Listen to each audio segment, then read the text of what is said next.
Assalamualaikum Pak Kafi. Waalaikumsalam warahmatullahi. Alhamdulillah, gimana kabar Pak Kafi hari ini? Sehat. Alhamdulillah sehat. Jadi saya ingin menanyakan kesiapan Pak Kafi untuk hari ini sesuai dengan janjian yang kemarin Pak Kafi sampaikan bahwa kita akan melakukan observasi supervisi terhadap akademik yang akan saya lakukan terhadap Pak Kafi. Iya. Jadi tujuannya kita akan melakukan supervisi ini untuk membantu meningkatkan kemampuan dari guru untuk menciptakan pembelajaran yang menarik dan menyenangkan di dalam kelas. Jadi tujuan kita hari ini. Jadi supervisi ini kita bagi menjadi 3 hal ya Pak Kafi ya. Jadi ada pra supervisi yang akan kita lakukan hari ini. Pak Kafi sudah siap ya untuk kita hari ini ya. Lalu nanti saya akan observasi di kelasnya Pak Kafi, pelajaran PAI ya. Iya. Jadi terus selanjutnya setelah observasi kita akan melakukan pasca observasi. Iya, siap. Jadi untuk hari ini kita siap untuk melakukan pra. Iya.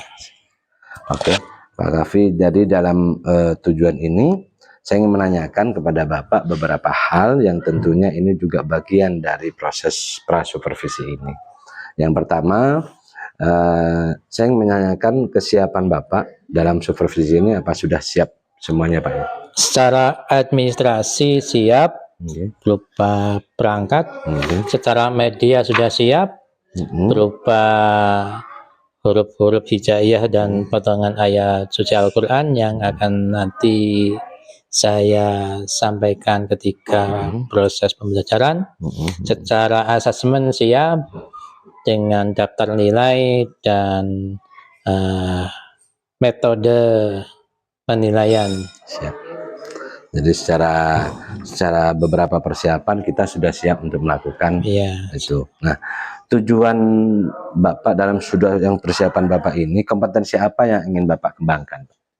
Sesuai dengan modul dan materi yang pertama yaitu Al-Quran dan Sunnah sebagai pedoman hidup, di mana di situ ada beberapa tujuan yang ingin dicapai, yaitu yang pertama mengetahui atau menggali potensi atau kemampuan anak-anak dalam membaca Al-Quran, yang utamanya dalam hal ini adalah hukum tajwid yang khususnya alif lam syamsiah dan alif lam qamariyah. Itu secara teknis. Kemudian secara pedagogiknya itu.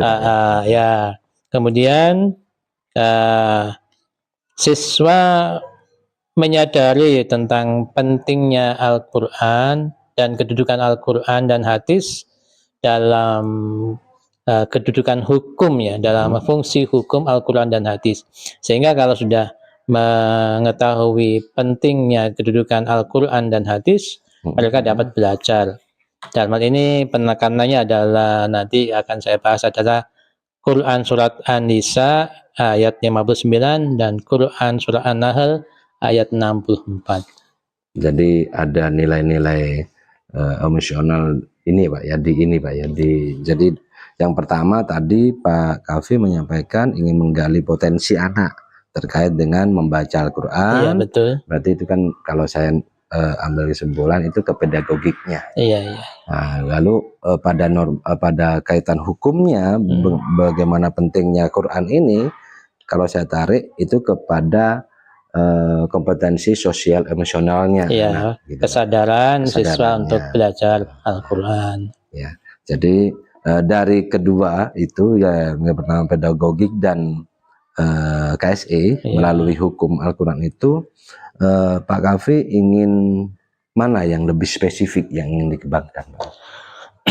Dari pengamatan awal yang ketika baru pertama masuk itu, yang ingin saya kembangkan adalah membaca Al-Quran dengan benar mulai awal. Jadi membaca Al-Quran benar mulai awal. Karena berdasarkan pengamatan saya, ternyata anak-anak itu mungkin sudah belajar tapi masih kurang benar dari awal. Yang spesifik itu.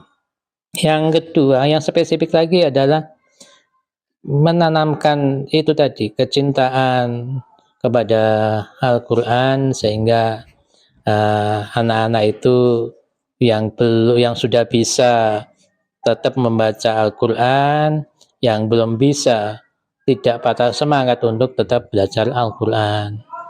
Jadi titik tekannya kepada itu. Siap. Dari apa yang sudah kita rencanakan, yang kita sampaikan tadi, Pak Kafi tentunya memiliki tujuan. Kenapa Pak Kafi meminta saya untuk mengobservasi Pak Kafi terhadap pembelajaran terkait Al-Quran ini? Yang pertama terkait pedagogi dan KSE-nya ini. Alasan Pak Kafi bagaimana, Pak? Ya, terkait dengan tujuan yang saya sampaikan ya. Jadi kami akan mengoptimalkan peran siswa itu lewat kemampuan dasar yang sudah dimiliki. Bagaimana yang sudah punya kemampuan membaca Al-Quran dengan baik dapat membimbing teman-temannya yang kurang mampu. Kemudian bagi yang sudah mampu ditingkatkan lagi dalam hal pemahaman tentang ayat-ayat terjemahannya secara terpotong-potong atau terpisah dan secara utuh. Nanti akan kita tingkatkan ke arah itu. Jadi Pak Kafi meminta saya untuk memantau juga, mengobservasi juga bagaimana Pak Kafi ingin mengoptimalkan pedagogi siswa ini melalui pembelajaran yang akan dilakukan Pak Kafi itu. Ya, nanti saya juga minta tolong dievaluasi dalam pelaksanaan dengan sarana prasarana yang terbatas dengan media yang ada. Nanti dalam proses pembelajarannya nanti akan saya setting anak-anak itu supaya aktif dalam mengikuti proses pembelajaran yang akan saya sampaikan. Siap. Lalu apa langkah yang akan Bapak lakukan untuk melakukan pembelajaran KSE ini dan diferensiasi ini, sehingga ini kan ketika ini juga ada mungkin nanti ada karena pembeda Pak ya? Iya, akan betul, melakukan diferensiasi juga. Iya. Oke, jadi apa langkah-langkah yang akan Bapak lakukan terhadap anak-anak ini dan persiapannya sejauh mana Pak? Selain yang tadi disampaikan Pak.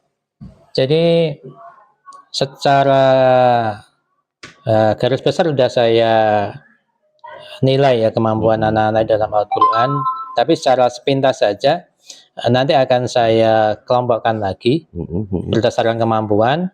Itu yang pertama. Terus yang kedua, saya akan membuat semacam media berupa huruf-huruf hijaiyah.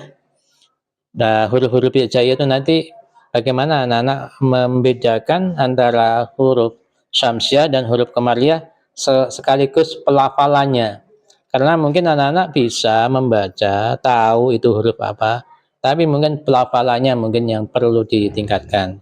Kemudian kalau pelafalannya sudah, nanti kemampuannya. Kemampuan mungkin bisa atau mungkin sudah lancar tapi belum benar. Maka nanti akan saya pisahkan yang benar-benar lancar dan benar bacaannya lancar tapi belum benar, atau bahkan pengenalan kepada huruf hijaiyah itu masih perlu ditingkatkan lagi. Itu pasti ada. Lalu ini barusan sedikit sekelumit tentang materinya Pak ya. Secara materi spesifiknya itu poinnya apa sih? Poin dari materi ini seperti yang saya sampaikan tadi. Yang pertama itu adalah pengenalan ilmu tajwid ya. Pengenalan ilmu tajwid. Khususnya lam samsyah atau lam qamariyah. Yang spesifik khususnya itu. Kemudian membaca dengan benar berdasarkan kaidah tajwid tadi, tapi tidak semua ayat, tapi ini terfokus pada Quran surat An-Nisa saja dan Quran surat An-Nahl saja. Jadi berdasarkan diferensiasi nanti bagi anak-anak yang mungkin sudah lancar membaca, mungkin dia akan lebih ditingkatkan kepada menghafalnya yang sudah lancar membaca ya. Tapi kalau yang belum ya hanya membaca saja supaya lancar. Karena kemampuan anak-anak tidak sama. Ini sudah luar biasa. Dari materi itu tujuannya secara spesifik Pak, mungkin ada tujuan. Selain ini kan mungkin materi. Iya. Lalu tujuan secara mungkin jangka ininya pengembangannya buat anak, atau tujuan CP-nya atau apanya mungkin ada. Kalau CP itu tadi yang saya sebutkan Tujuannya ya. Jadi membaca Al-Quran dengan kaidah tajwid yang benar, kemudian bisa menghafal bagi anak-anak yang sudah mahir membacanya, menjelaskan kandungan, ya nanti menjelaskan kandungan Quran surat An-Nisa dan surat An-Nahl tadi. Tapi paling tidak saya ingin menumbuhkan kecintaan anak-anak kepada Al-Quran, sehingga dengan kecintaan itu mereka mau belajar terus-menerus. Paling tidak itu. Oke, sudah luar biasa persiapan Pak Kafi. Kalau bisa diceritakan rencana yang sudah Pak Kafi buat dalam bentuk perangkat dan media yang sudah disiapkan itu, nanti secara garis besarnya itu langkah-langkah yang akan Pak Kafi kerjakan itu dari awal atau bagaimana? Ya, terima kasih Pak Imam. Saya menyiapkan semacam kartu. Pertama itu kartu huruf ya. Kartu huruf. Jadi kartu huruf sebanyak huruf hijau itu saya bagikan kepada anak-anak. Kemudian saya menyuruh pada anak-anak untuk belajar konsep tentang tajwid, khususnya alif lam samsiah dan alif lam qamariyah. Kemudian karena anak-anak sudah memegang masing-masing kartu huruf itu tadi, maka akan saya memanggil misalkan alif lam samsiah maju, seperti itu. Alif lam qamariyah ke belakang, seperti itu misalkan. Jadi anak-anak kan berpikir, dia nun ini qamariyah apa samsiah, lam ini samsiah apa qamariyah, gitu. Demikian diulang sampai 3 kali. Itu sebagai pemantik awal. Pemantik awalnya bukan, ini sudah kegiatan ya, kegiatan intinya. Pemantik awalnya nanti akan paling suruh membaca Al-Quran, nanti akan temannya untuk menilai bagaimana bacaannya, seperti itu aja. Itu pemantik awalnya seperti itu. Kemudian dalam pelaksanaan seperti itu, nanti huruf itu ditukar sampai 3 kali, sehingga paham bahwa anak-anak ini paham, berarti huruf nun termasuk qamariyah atau samsiah paham, dan seterusnya seperti itu. Dan juga nanti akan saya bagikan kartu potongan ayat-ayat dari Quran surat An-Nisa, An-Nahl ini, sehingga anak-anak bisa mengidentifikasi ini termasuk bacaan alif lam qamariyah atau lam samsiah, dan juga bisa menerjemahkan nanti larinya Pak. Ya. Itu bentuk jadi bentuk pengayaannya nanti bisa ke terjemahannya sama penghafalannya itu Pak ya. Pengayaannya penghafalan. Jadi nanti di sini ada akan membuat anak-anak nanti di akhirnya bisa membuat peta konsep ya. Peta konsep tentang tajwid, kemudian peta konsep tentang pemahaman Al-Quran dan hadis ya. Ya, luar biasa Pak Kafi. Jadi persiapannya yang Pak Kafi siapkan itu dari media yang kayaknya Pak Kafi sudah siapkan, ini sudah, saya kira sudah luar biasa. Tinggal bagaimana nanti Pak Kafi mengimplementasikan di dalam kelas. Lalu kendala apa Pak yang Pak Kafi hadapi ketika proses persiapan ini Pak? Ya, kendalanya karena anak-anak itu berbagai macam latar belakang, kemudian latar belakang keluarga dan lingkungan, otomatis kesemangatan untuk bisa membaca Al-Quran itu otomatis berbeda ya. Tidak sama. Berbeda ya, berbeda, heterogenitas semangat ya.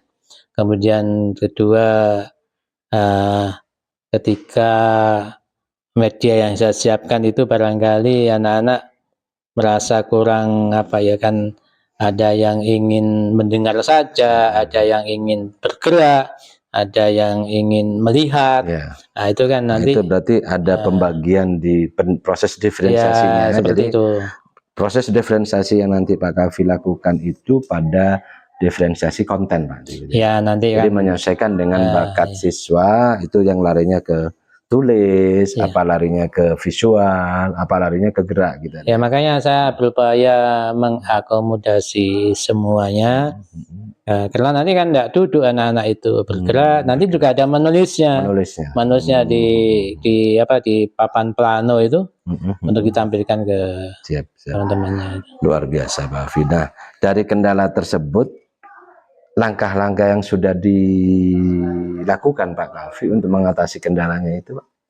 Ya itu tadi karena perbedaan latar belakang, saya berupaya tidak menumbuhkan motivasi bagaimana dengan kondisi dan keadaan masing-masing siswa itu tetap semangat untuk belajar. Jadi luar biasa Pak Kavi dengan tahu terhadap kendala yang dihadapi siswa, tahu bahwa juga input siswa itu kan yang berbeda dari berdasarkan lingkungan itu, sehingga Pak Kavi itu sudah bisa membaca dan menemukan iki langkahnya untuk menghadapi siswa ini apa, kan gitu Pak. Itu sudah hal yang sangat luar biasa yang Pak Kavi kerjakan. Nah, apakah Pak Kavi juga mengalami kendala terhadap materi ini terkait dengan siswa yang mungkin ada yang sangat berbeda dari yang lainnya, mungkin tidak ada, Pak? Ada. Jadi dari sekian anak itu mungkin dilihat dari fisik dan usia itu mestinya sudah bisa membaca Al-Quran, tapi dilihat dari fisik dan usia masih ada anak-anak itu yang sangat terkendala, mengenal huruf-huruf hijaiyah saja masih sulit ya. Karena itu tadi mungkin latar belakang keluarga dan seterusnya. Jadi kendalanya itu.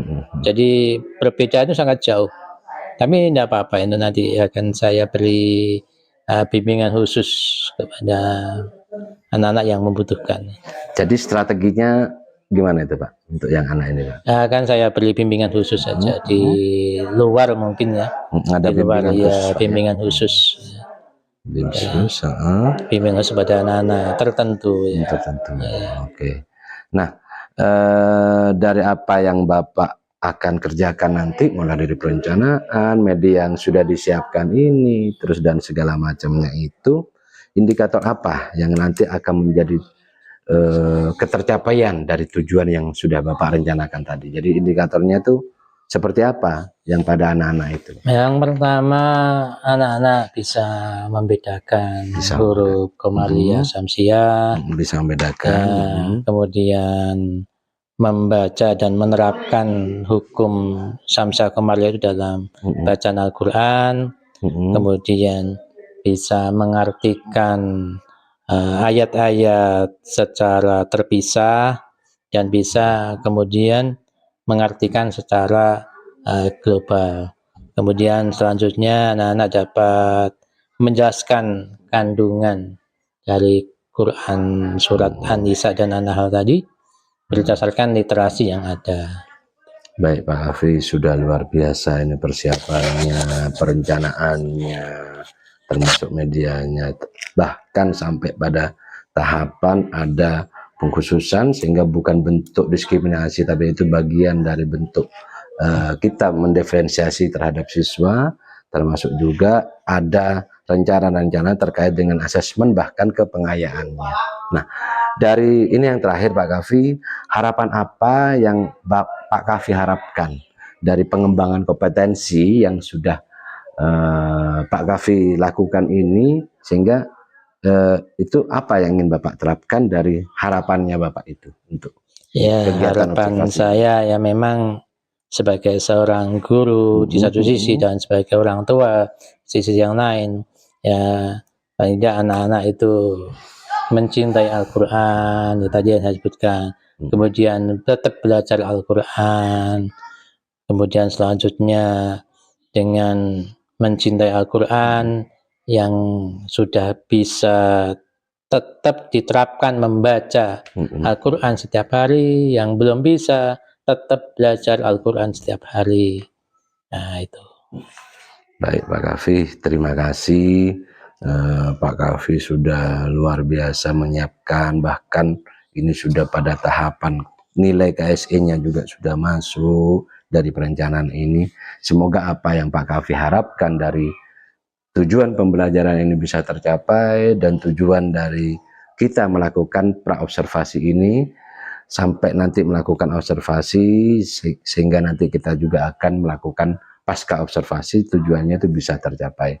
Nah, saya cukupkan kita kegiatan praobservasi ini. Kita akan sampai ketemu lagi besok di jam ke berapa itu Pak? Rencananya itu Pak? Jam ketiga. Jam ketiga. Ya, setelah jam keempat setelah jam istirahat. keempat ya, setelah istirahat berarti untuk kelas 7 Pak. Kelas 7. Oke, sampai ketemu nanti di jamnya Pak Kafi. Kita akan melakukan observasi sehingga ada hal yang baik yang bisa kita saling sharing, dan itu juga bisa bermanfaat juga untuk kita semua. Ya, mudah-mudahan. Amin, amin. Oke, terima kasih Pak Kafi.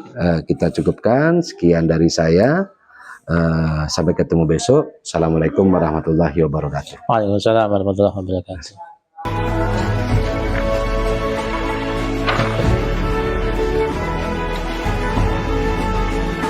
Assalamualaikum warahmatullahi wabarakatuh.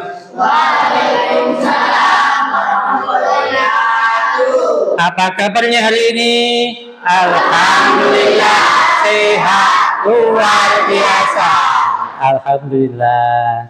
Anak-anak sekalian, sebelum dimulai, mari kita membaca surat Al-Fatihah yang tujuannya supaya kita dibukakan hati dan pikiran kita untuk menerima ilmu yang manfaat dan barokah.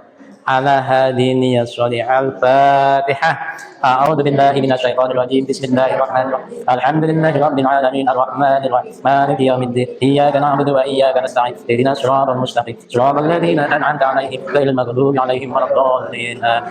Jadi pada hari ini saya akan menyampaikan tentang bab pertama dalam pembelajaran PAI kelas 7, yaitu Al-Quran dan hadis sebagai sumber hukum Islam. Namun sebelumnya saya ingin tanya dulu ini, ingin menguji ini pertanyaan ini. Ini pertanyaan mudah ini. Coba berkaitan dengan Al-Quran ini ya. Dalam Islam itu ada namanya rukun iman dan rukun Islam. Rukun Islam ada berapa? 5. Saya tunjuk. Rukun Islam ada berapa? 5. Betul 5? Betul.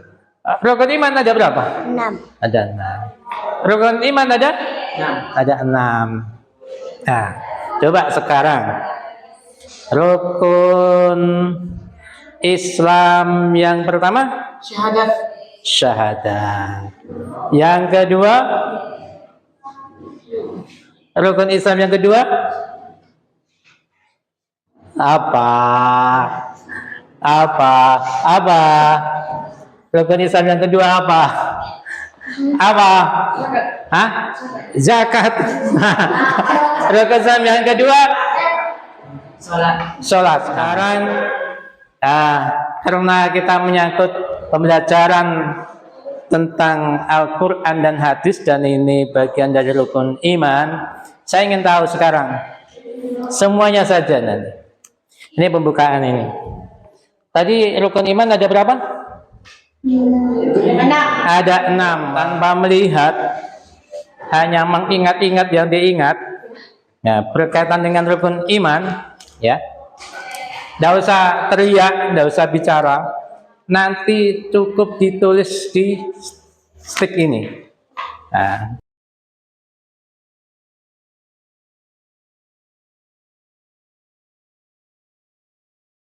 Perintahnya, tuliskan rukun iman secara berurutan mulai sekarang. Yang sudah selesai timer ke depan. Nah, ayo timer ke depan. Ya, tidak usah dihapus, tidak usah dihapus. Ayo timer ke depan.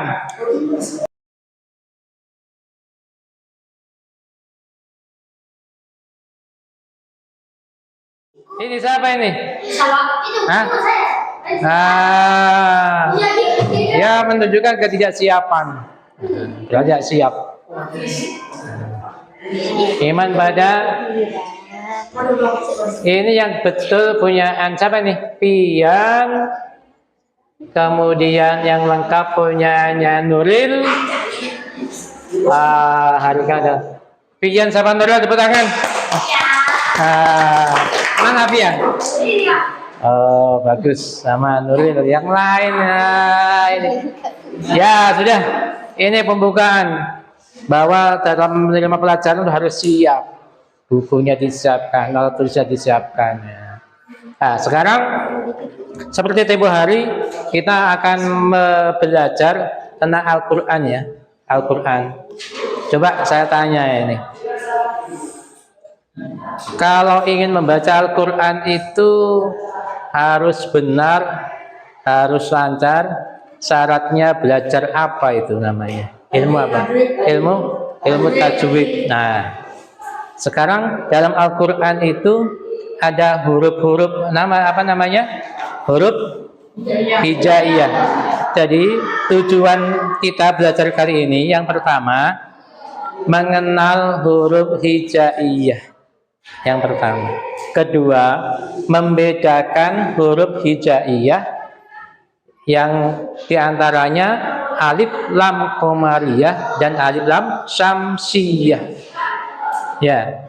Kemudian membedakan ayat-ayat dalam Al-Qur'an mana saja yang hukum bacanya alif lam syamsiyah, alif lam qamariyah dan cara membacanya.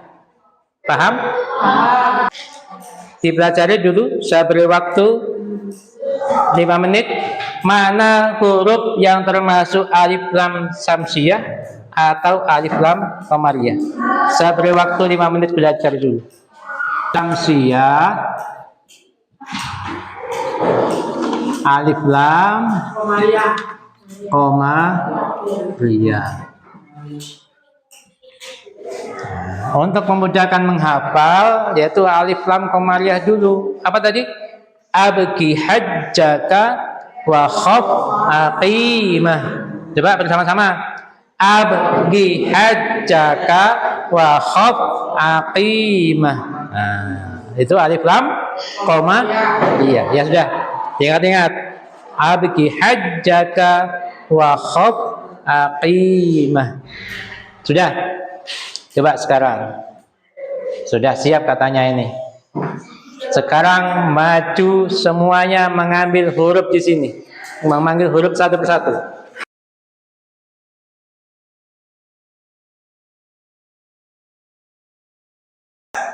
Kalau sudah, yang merasa alif lam qamariyah di sebelah kiri saya, alif lam syamsiyah di sebelah kanan saya. Sekarang Samsia apa Qamariyah? Goin Samsia apa Qamariyah? Ini apa? Shot. Samsia apa Qamariyah? Shot. Nah, kembali lagi. Ambil lagi. Ya. Ambil lagi. Bismillahirrahmanirrahim. Milawai. Ambil lagi. Ambil lagi. Nah. Alif lam syamsiyah. Alif lam qamariyah. Qamariyah sini. Qamariyah. Qamariyah di sini. Ini syamsiyah. Jadi ini huruf alif lam syamsiyah, alif lam qamariyah. Mana? Qamariyah berapa? 14. Sama-sama 14. Berarti huruf hijaiyah jumlahnya berapa? 28. Ya sudah, kembali ke tempat duduk masing-masing. Bagus. Jadi kesimpulannya huruf alif lam samsiah ada berapa? 14. Qamariyah ada? 14. Ya sudah. Coba sekarang dipelajari.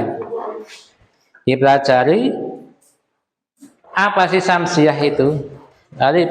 Jadi 2 kelompok. Ya, paham? Nah, dibuka coba kelompok 1, kelompok 2. Kelompok 1 kumpul di sini, kelompok 2 kumpul di sini. Perhatikan sini. Kaitannya dengan alif lam samsiah, alif lam qamariyah, nanti dan kaitannya dengan Al-Quran dan hadis sebagai sumber hukum Islam. Nah, maka di situ kalian akan membaca yang pertama Quran apa? Surat yang pertama Quran surat apa? Ada yang pertama yang di sini kelompok 1 adalah mempelajari Quran surat An-Nisa ayat 59. Ya. Kemudian kelompok kedua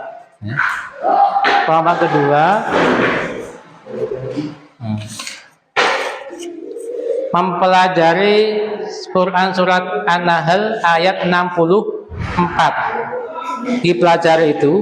Perintahnya apa? Perintahnya apa? Ini nanti perintahnya. Mengapa kita belajar An-Nisa An-Nahl?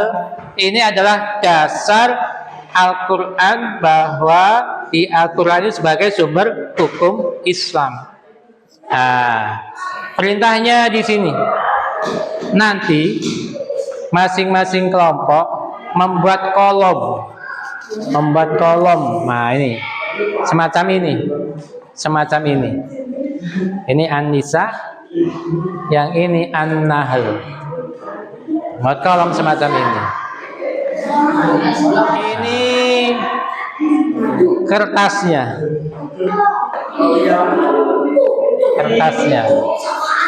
Ini kertasnya.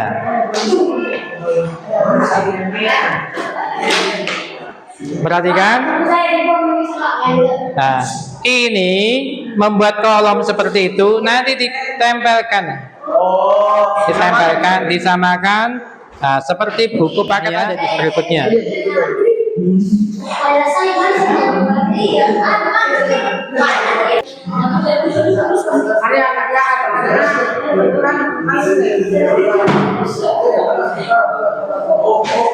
Tiga, 4, 5, 6, 8, 9. Banyak. Itu yang lain apa?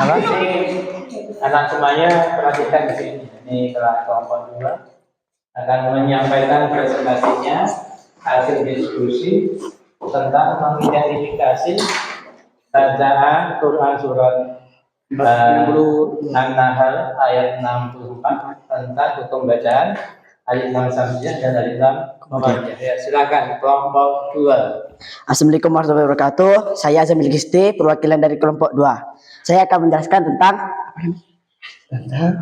tentang hukum bacaan alif lam samsiah dan alif lam qamariyah. Alif lam qamariyah terdapat dalam bacaan Alkitab.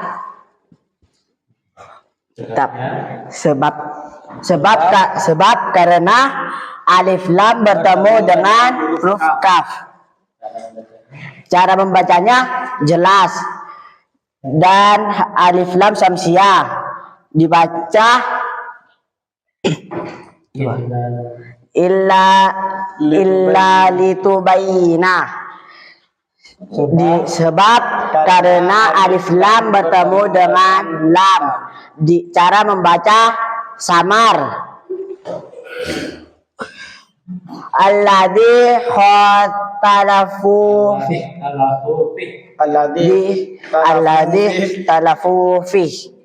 hukum bacaan samsiah. Sebab karena alif lam bertemu dengan lam. Cara membaca samar. Demikian, jika saya ada salah, wassalamualaikum warahmatullahi wabarakatuh.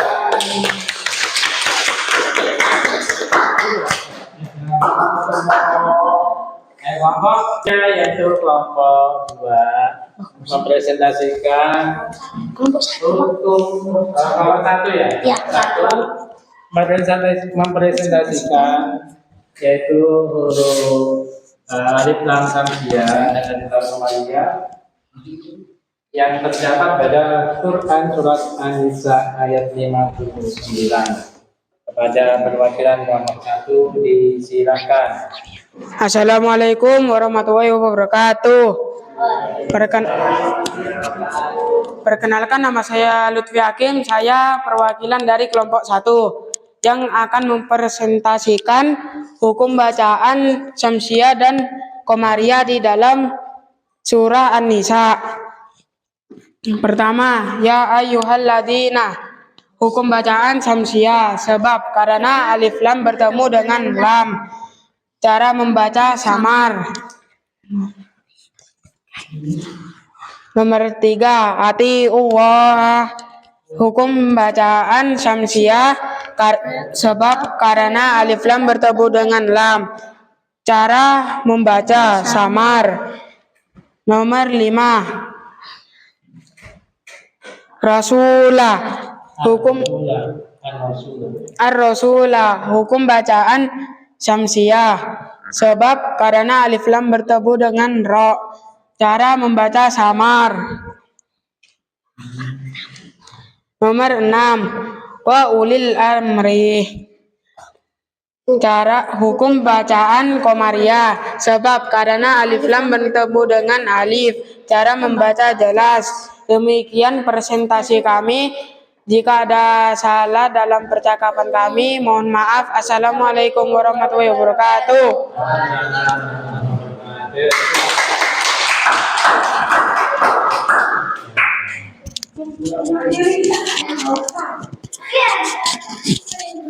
Jadi demikian anak-anak sekalian ya. Paham tentang alif lam samsiah, alif lam qamariyah? Paham? Nah, coba sekarang refleksi. Saya ingin kalian menuliskan tentang pembelajaran hari ini. Menyenangkan apa tidak, membosankan atau tidak, dan seterusnya. Menarik apa tidak, senang apa tidak, ditulis di sini.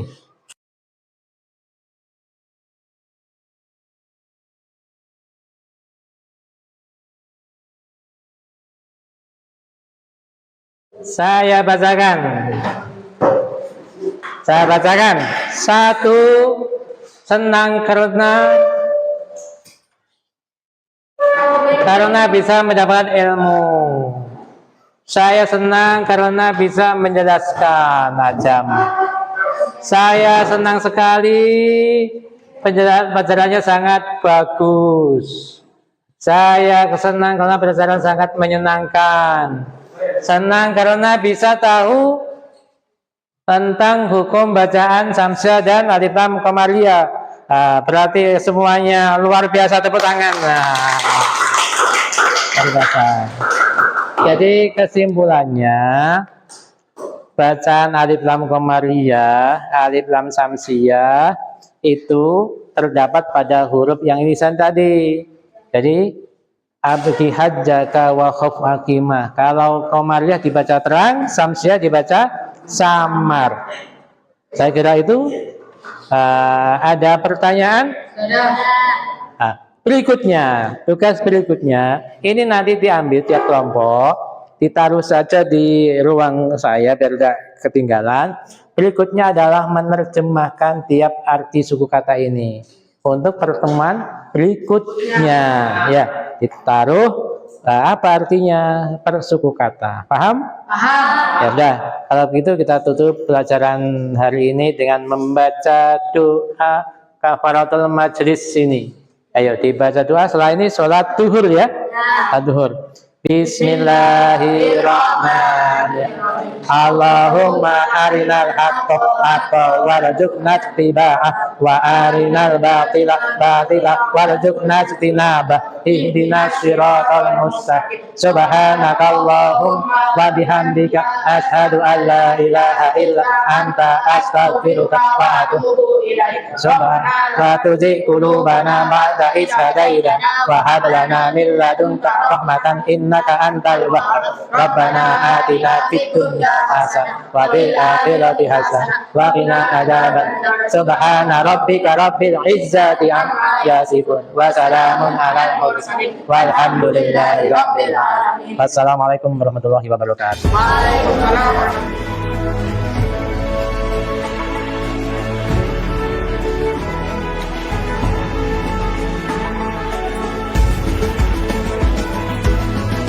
Assalamualaikum warahmatullahi wabarakatuh. Pak Gafi. Alhamdulillah, salam sehat ya. Alhamdulillah. Hari ini kita melanjutkan dari omongan kita yang sebelumnya, seperti yang Pak Gafi harapkan. Saya untuk melakukan observasi atas kegiatan pembelajaran yang Pak Gafi lakukan. Nah, pada kegiatan pasca ini tentunya ini sudah kita komitmen di waktu kegiatan pra supervisi kemarin. Nah, saya ingin menanyakan, tapi ada beberapa hal yang ingin saya sampaikan terkait kegiatan yang sudah Pak Gafi lakukan tadi di kelas. Dalam kegiatan tadi, pembelajaran yang dilakukan tadi, apa tujuan Pak Gafi untuk dilakukan supervisi ini? Ini kelas 7. Kelas 7 itu kebetulan di materi awal itu adalah tentang penanaman kecintaan pada Al-Quran dan Sunnah, yang mana di situ saya ingin menjajaki tentang kemampuan membaca makna Al-Quran. Memang itu ada materi Al-Quran surat An-Nahl, Al-Quran An-Nisa dan seterusnya. Tapi yang paling saya ingin tahu adalah kemampuan awal kita membaca Al-Quran dalam rangka implementasi rukun iman. Jadi tujuan Pak Gafi di supervisi itu untuk mengetahui sejauh mana kemampuan anak dalam hal membaca, kemampuan awal membacanya. Ya, kemampuan awal. Itu tujuan Pak Gafi. Terus tujuannya dari kegiatan ini selain tujuan yang diharapkan tadi, Pak, Bapak sudah melakukan apa tadi? Memang saya tes satu persatu yang membaca Al-Quran itu, mulai dari kelancarannya, pelafalannya, tajwidnya, dan seterusnya. Jadi itu sebagai langkah awal menjajaki kemampuan membaca Al-Quran. Karena memang di antara tujuannya adalah mencintai Al-Quran dan hadis. Dan salah satu implementasi mencintai harus bisa membaca dengan baik dan benar. Jadi indikator apa ya Pak Gafi gunakan untuk mengetahui sejauh mana dari yang apa dinyatakan di awal pra kemarin sehingga modul ini bisa tercapai? Jadi berangkat dari tujuan. Jadi setiap tujuan itu pasti ada indikatornya. Yang pertama indikatornya adalah bahwa anak-anak itu bisa membaca Al-Quran dengan baik dan benar sesuai kaidah ilmu tajwid standar. Kaidah indikatornya itu ya, jadi siswa itu bisa membaca Al-Quran dengan baik dan benar berdasarkan kaidah tajwid yang memang standar. Ya. Itu standarnya otomatis standar dari ketajwidan itu sendiri ya. Ya. Tidak mungkin ada langkah-langkah selain itu mungkin. Nah, tadi anak-anak sudah saya mapping. Ada anak memang dari awal belajar di rumah yang di musola itu yang katakan lancar, tapi ada anak yang berhenti di tengah jalan sehingga kemampuan anak itu sangat heterogen, dan ini tantangan bagi saya bagaimana kemampuan yang heterogen ini kemudian secara kebersamaan mencapai tujuan yang diharapkan. Ya, jadi dari itu Pak Kafi, dari langkah-langkah itu berarti apa yang sudah tadi dikerjakan menurut Pak itu sudah tercapai ya? Memang masih penjajakan ya, cuma penjajakan ya, berarti si A, si B ini dalam tahap sudah lancar, dan seterusnya belum lancar. Bahkan masih harus pengenalan huruf J itu masih ada gitu. Dalam hal penjajakannya sudah, cuma dalam tindak lanjutnya ini masih perlu berkelanjutan. Kalau saya menilai, bukan menilai sih, dari pengamatan saya, Pak Kafi itu melakukan pembelajaran mendiferensiasi agama ini itu dengan memilah cara membacanya.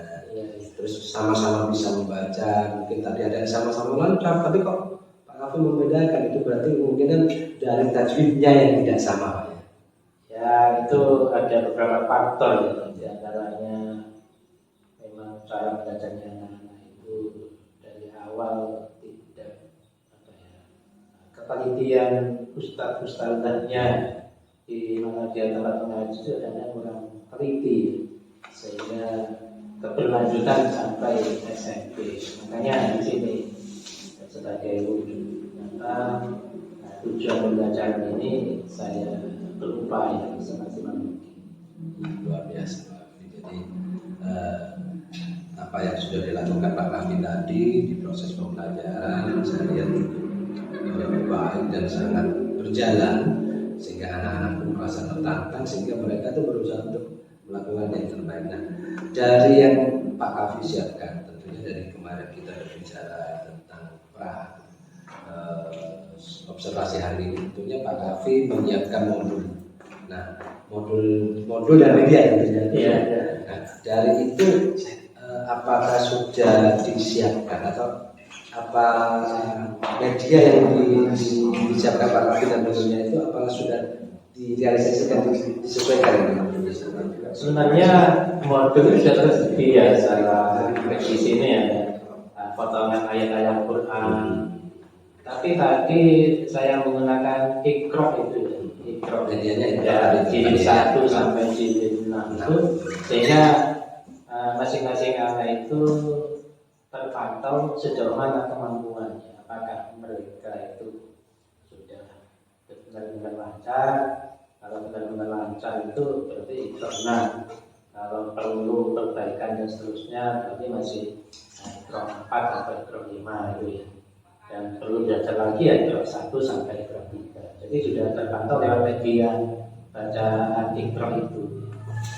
Ya, memang saya tadi mengamati Pak Kafi cukup telaten memilah kemampuan anak mulai dari yang Iqra 1 sampai Iqra 6 itu sangat luar biasa Kafi. Jadi itu perlu mungkin dipertahankan, dilanjutkan sehingga itu menjadi nilai tersendiri bagi anak-anak, dan saya lihat tadi anak-anak juga sangat bersemangat untuk melakukan itu. Nah, dari kegiatan yang tadi Pak Kafi sudah sampaikan itu mungkin ada inspirasi apa yang bisa muncul dari itu? Sebenarnya membaca Al-Quran itu kan ya kewajiban kita sebagai orang Islam dalam mewujudkan kecintaan atau keimanan pada Al-Quran. Jadi yang pertama-tama yang harus ditanamkan pada anak itu sebenarnya membaca dengan benar dari awal. Kenapa? Kalau sudah salah dari awal, memperbaiki itu agak susah. Jadi sebagai guru, sebagai orang tua satu sisi, ini sebuah tantangan bagaimana anak-anak kita itu untuk mempelajari Al-Quran mulai awal dan benar.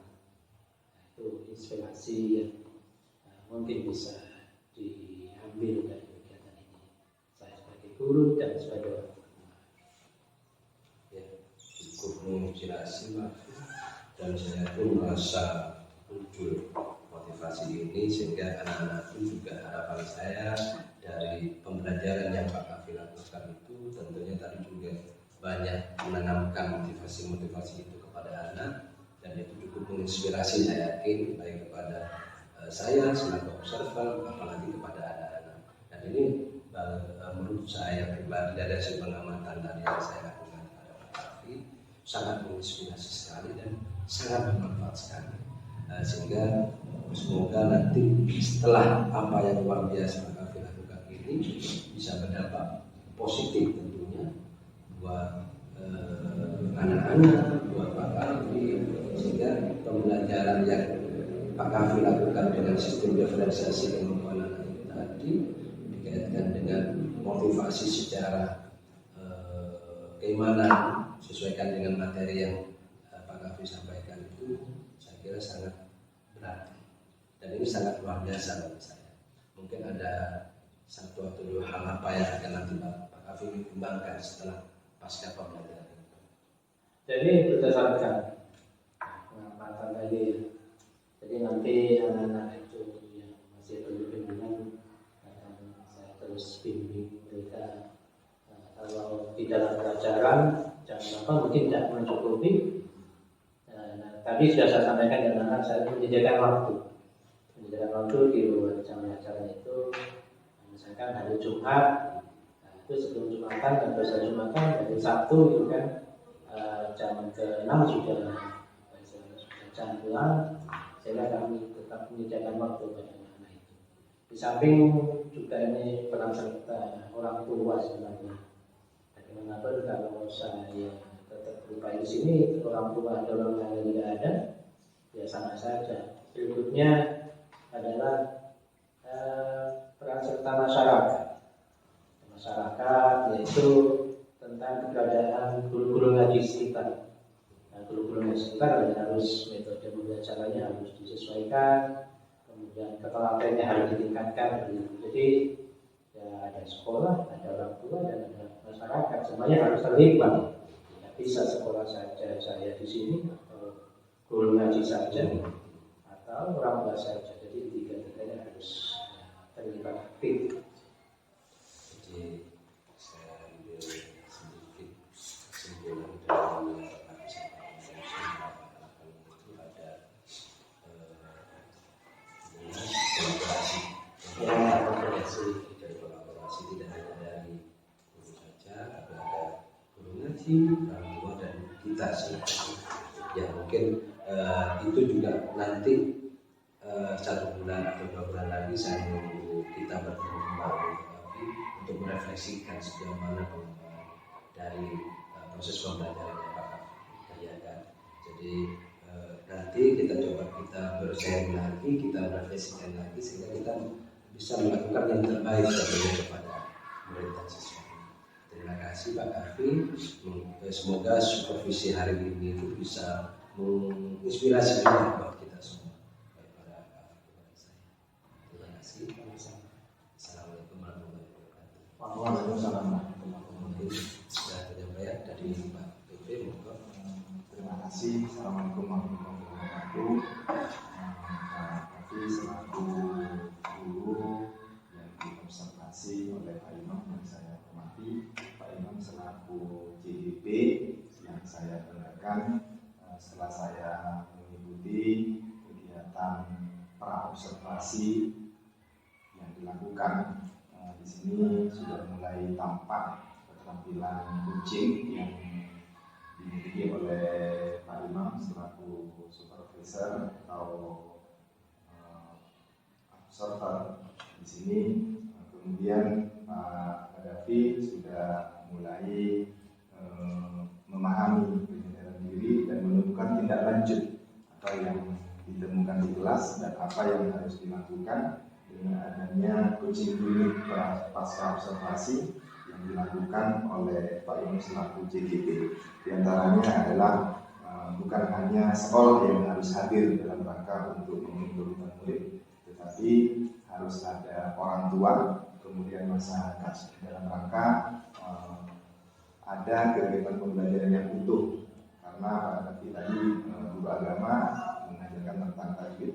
Hal itu bisa tercapai jika yang pertama ada sekolah yang hadir secara totalitas utuh, Pak Gaddafi dengan rela menyediakan waktu khusus di jam pembelajaran. Kemudian Pak Gaddafi juga mau membimbing anak agar anak bisa tercapai tujuan pembelajarannya.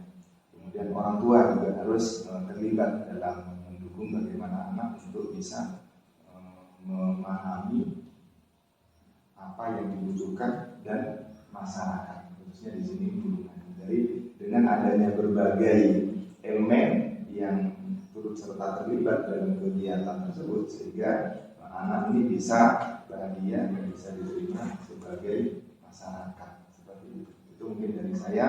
Terima kasih Pak Imam sudah menunjukkan kompetensi keterampilannya kucing yang diimplementasikan dalam tes observasi, dan terima kasih kepada Gaddafi yang sudah bersedia untuk diobservasi oleh Pak Imam dalam kegiatan PGB Angkatan 10 ini.